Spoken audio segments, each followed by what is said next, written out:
Hey, how's it going, guys? Welcome to my first impressions of Senran, Kagura, Peach Beach Splash. Oh boy, we got another one of these. I actually like this series quite a bit. Unfortunately, this new one seems to be a bit slimmed down, and I'm not talking about the characters in this game, who are unproportionately thin. Alright, what is it? Let's get right into it. What is this game? Well, it's basically Splatoon, but with ninjas and boobies. I kid ye not, Japan's a really nice and weird place.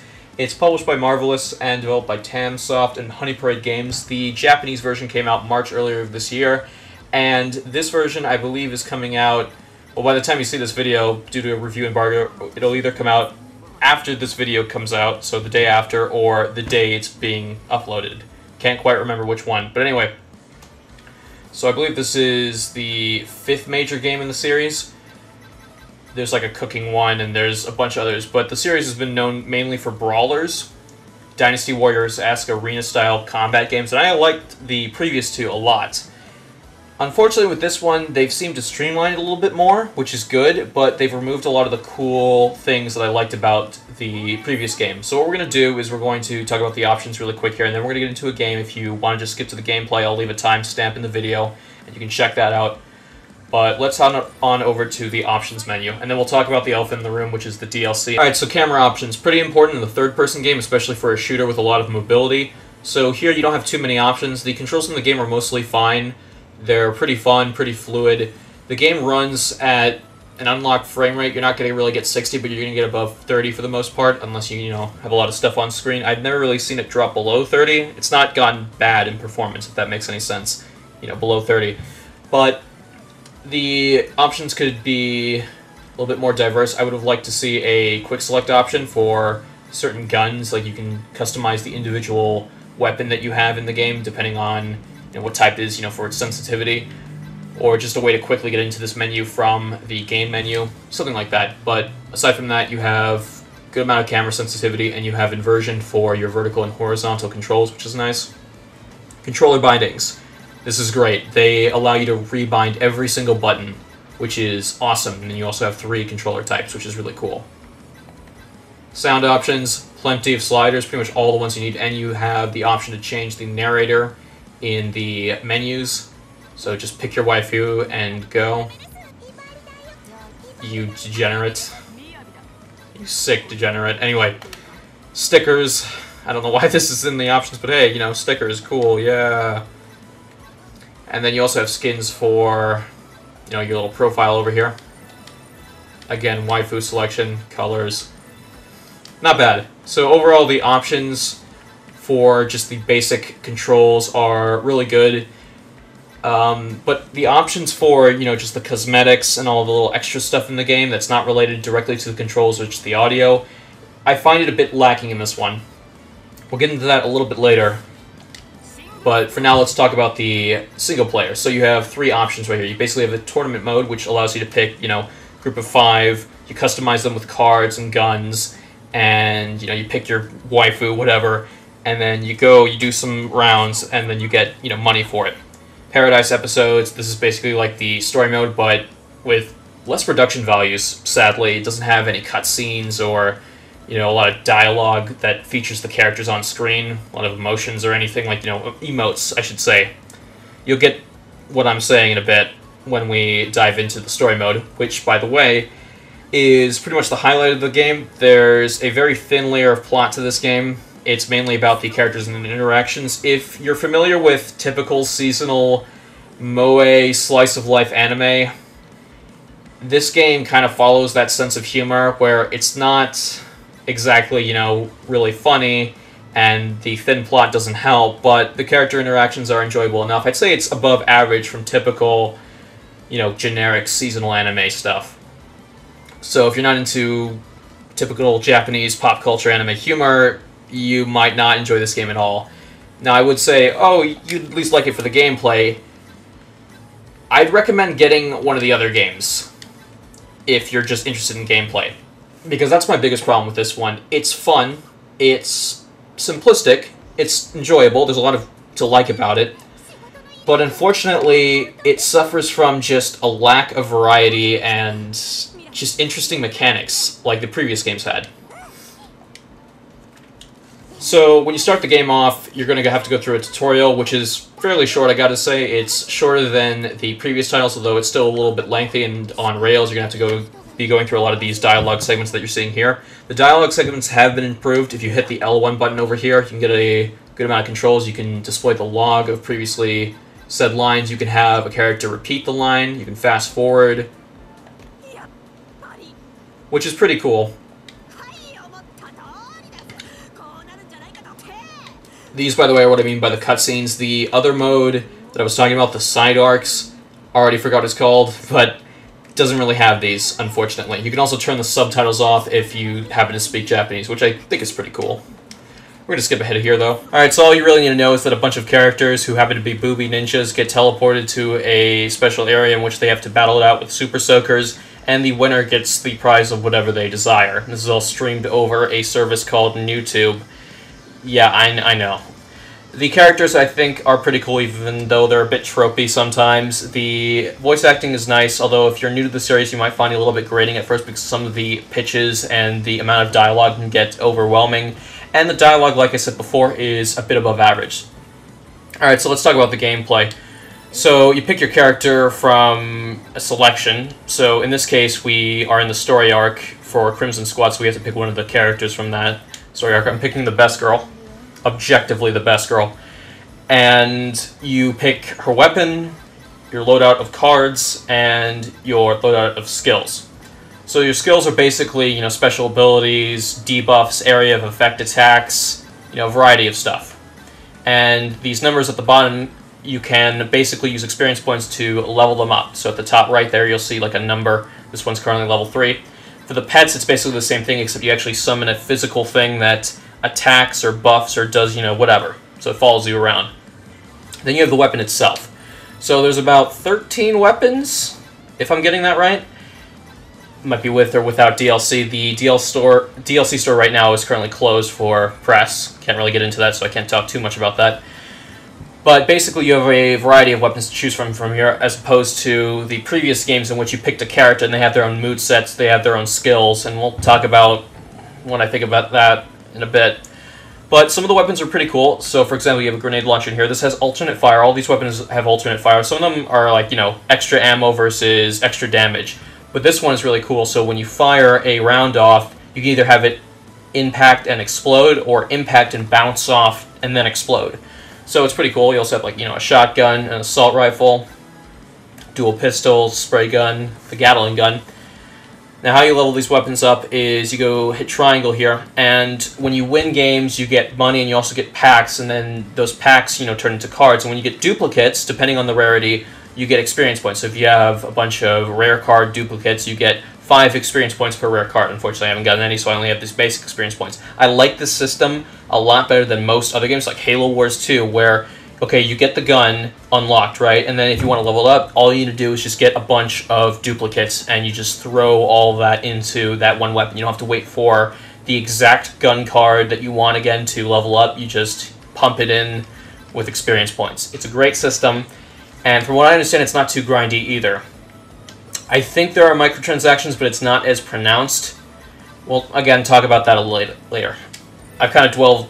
I cannot speak. I've dwelled a little bit too long on this, so let's get into the gameplay. Because the gameplay is pretty fun, if not a bit lacking. So, like I mentioned before, you have the other games, which, you know, they had their own characters, their own skill sets, their own moves, and then when you got into an arena, you fought a variety of enemies, and you also had power-ups on the stage, items. Here, you pick your loadout, and you just kind of fight, you move around, and you shoot. The enemy types in this game, you fight either characters, which are pretty much bosses. In the multiplayer, you fight just, you know, another version of yourself. You know, weaponry, cards, and all. And in the single-player modes, or, you know, in multiplayer, you can actually do a wave-based mode. You fight these smaller peasant enemies. So here we go. I'm going to fight this woman. So the problem is that these enemies aren't very interesting. You know, they're themed towards the game, which is nice. They didn't just reuse or recycle the enemies from the previous games. But the problem is that they don't really... affect the gameplay too much like the other ones did. Like the other ones, you know, they had freezing abilities. Like these, they don't really they don't really lock onto you and throw cool stuff at you. They don't, you know, have amazing speed to keep up with you because you now have a jetpack. So there's a reloading mechanic in this game, and that is used to reload all of your water for your gun, for your dash, which uses that little water pack in the back, your hover, which unfortunately you cannot dash and hover at the same time. I don't know why.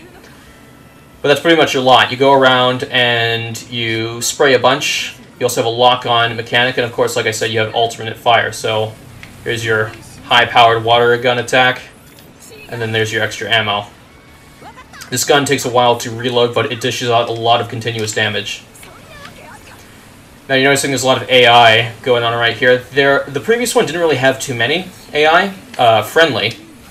In this case, it's almost always groups of 5 in the story and the tournament. And I don't know how to feel about that, because in the previous games, the friendly AI felt overpowered. They did a lot of the work for you, and it kind of got annoying how quickly you just dispatch enemies.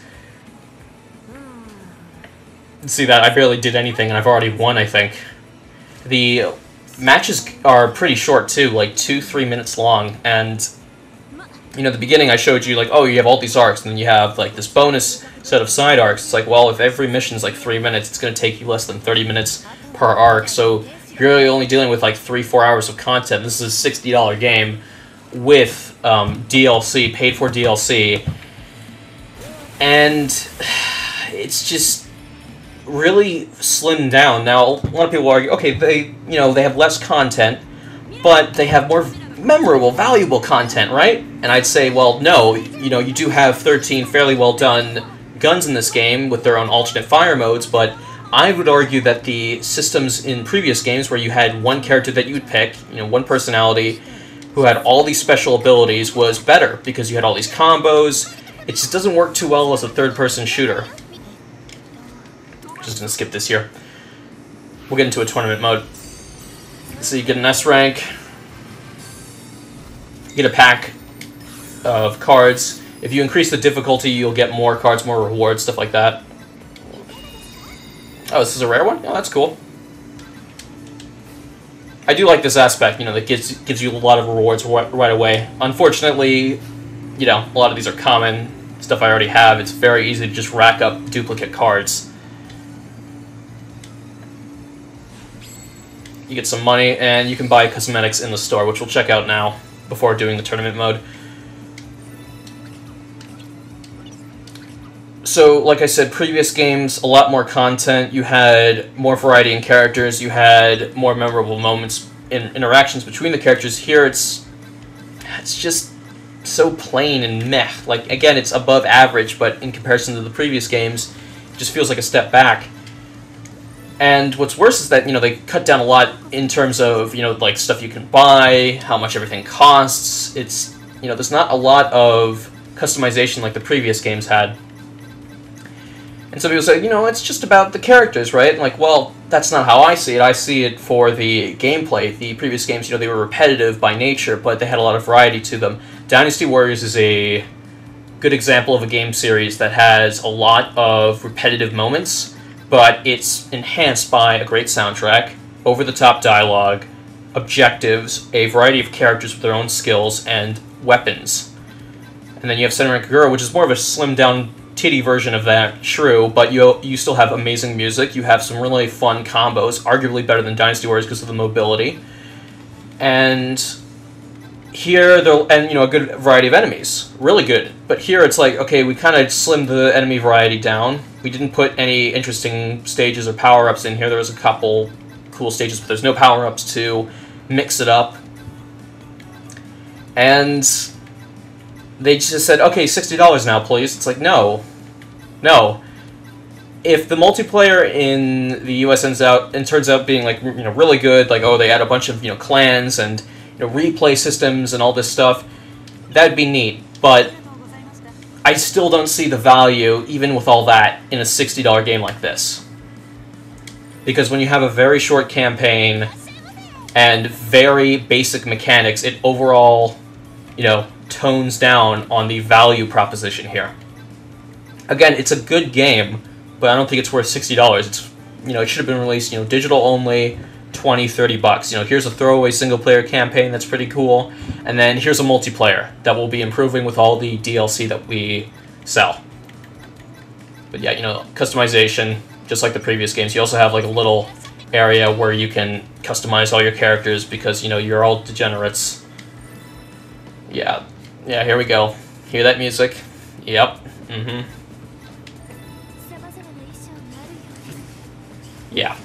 Yeah, Japan. Anyway.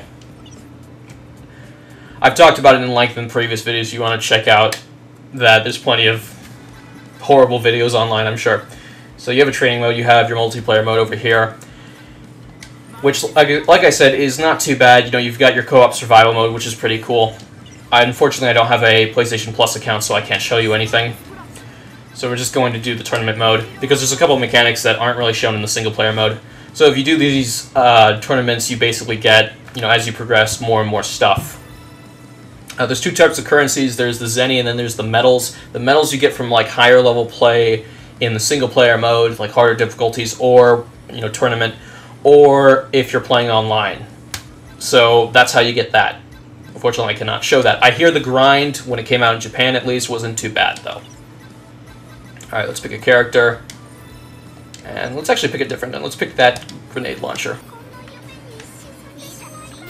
Now, you also may have noticed that the characters in the game talk a lot while you're playing, and the problem with this is that they're not English voiced, and you're just hearing a bunch of noise. Like, you have to pay attention to the subtitles, and unfortunately, when there's a lot of stuff going on, you can't really read that, so it just comes off as noise. Thankfully, you can turn it down, but if you have a cutscene later, that'll be turned down as well, so that's a little annoying. Gunplay itself is fun, the controls are fine, it's actually quite impressive for a company that just made a bunch of brawlers, you know. Very little need to control the camera, and then all of a sudden, here we have a full-on third-person shooter. That's a lot of fun. It's, you know, it's got a lot of mobility.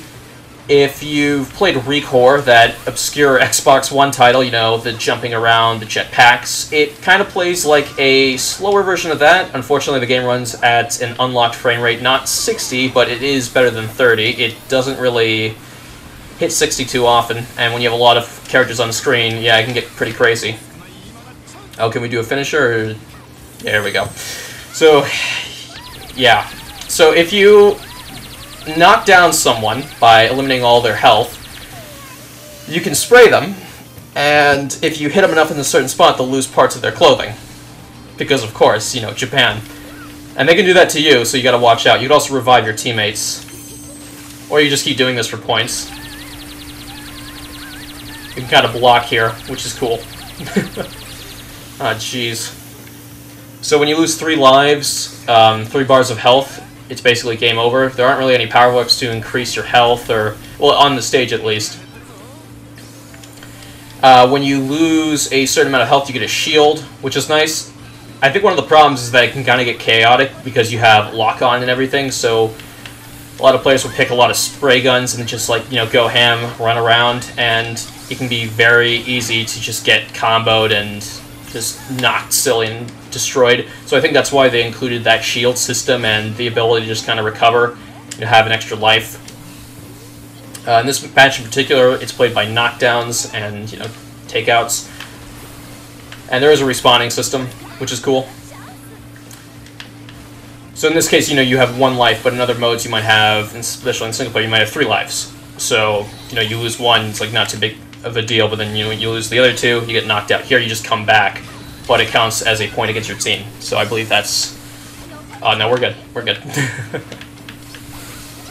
Still got enough health. Yeah, there is a lack of modes, I gotta say. You know, co-op survival is kind of cool, but when you have very thinly veiled mechanics, it's kind of like the same argument I would give for Titanfall, except Titanfall 1 at least had some really amazing maps. And a lot of them, too, and here it's just, what's drawing me back? What's going to get me playing this? Well, multiplayer might be cool. I haven't been able to check it out yet because, once again, I don't have a PlayStation Plus account, and I don't... You know, it's not like a launch day copy, like, no one's really going to be playing this online. It's not like the new Call of Duty beta, like, where everyone's got to play it. I think it's a good game, but it's lacking deeply.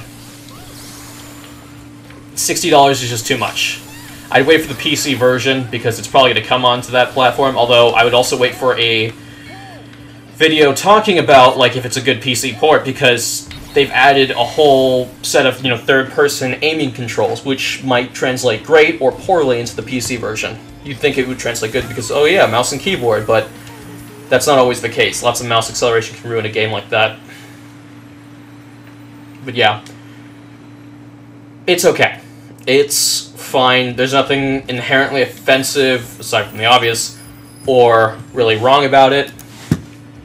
It's just lacking in content and mechanics that would kind of keep you going back.